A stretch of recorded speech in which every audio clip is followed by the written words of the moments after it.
Neo Contra.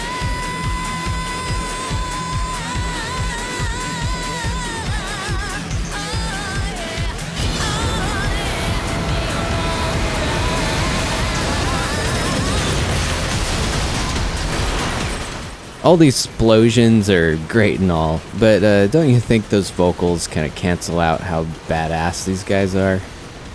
Oh well, this is Kevin from CGR Undertow, taking a look at Neo Contra for the PlayStation 2.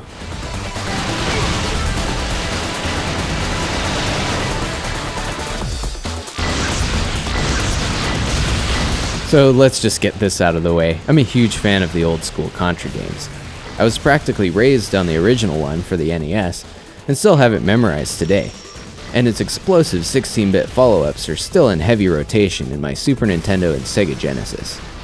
But things went awry for the Contra series in 1995 when Contra Legacy of War hit the original PlayStation, like a homing missile straight into my aching alien heart.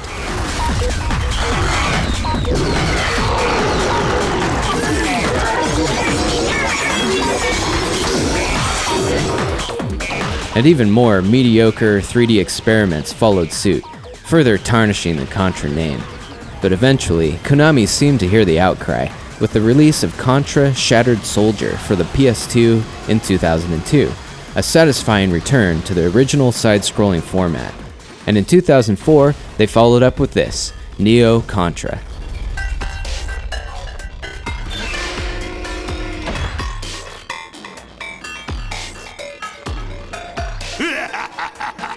So, the scum have finally arrived! As you can probably guess, I'm pretty skeptical of anything Neo and Contra.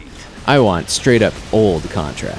If Konami released another 8-bit sequel, kinda like what Capcom's doing with the Mega Man games, I'd be all over it. With my last breath, I hail thee, Master Contra!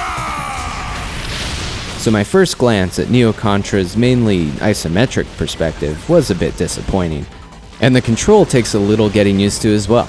I think this could have been a great opportunity to utilize Robotron-style shooting with the PS2's dual analog sticks, but instead you're locking your movement or shooting angles with the trigger buttons.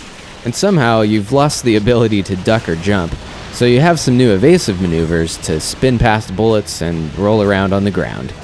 Your arsenal is also set up a bit differently from the older Contras, a lot like the system used in Shattered Soldier. Instead of obtaining power-ups while progressing through levels, you choose a combination of 2 main weapons and 1 lock-on weapon to hit enemies at higher altitudes.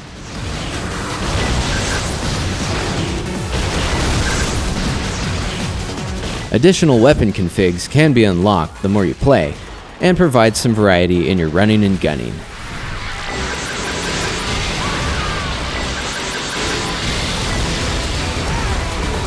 So the look and feel of Neo Contra is definitely new, but not necessarily bad. With more of an open mind, I still found it to be fun and challenging and definitely action-packed, with plenty of over-the-top moments. I definitely had a good laugh at Bill Reiser running on helicopter blades during my run-in with Animal Contra.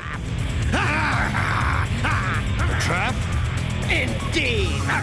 And while some of the cutscenes were pretty cheesy, and I can't say I paid much attention to the plot, but overall, the graphics and sound are pretty good, and the pulsing soundtrack is a good fit for its frantic action.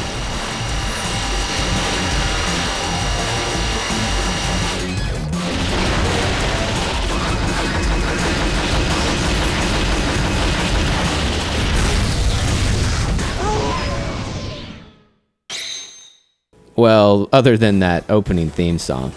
As to whether or not you'll enjoy this game probably comes down to this. If you're looking for an old school Contra, it's nowhere to be found here. But for a quick fix of testosterone-fueled carnage, Neo Contra is worth a shot.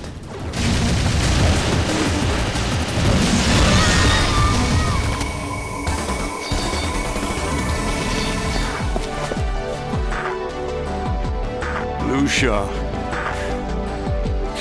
Lucia!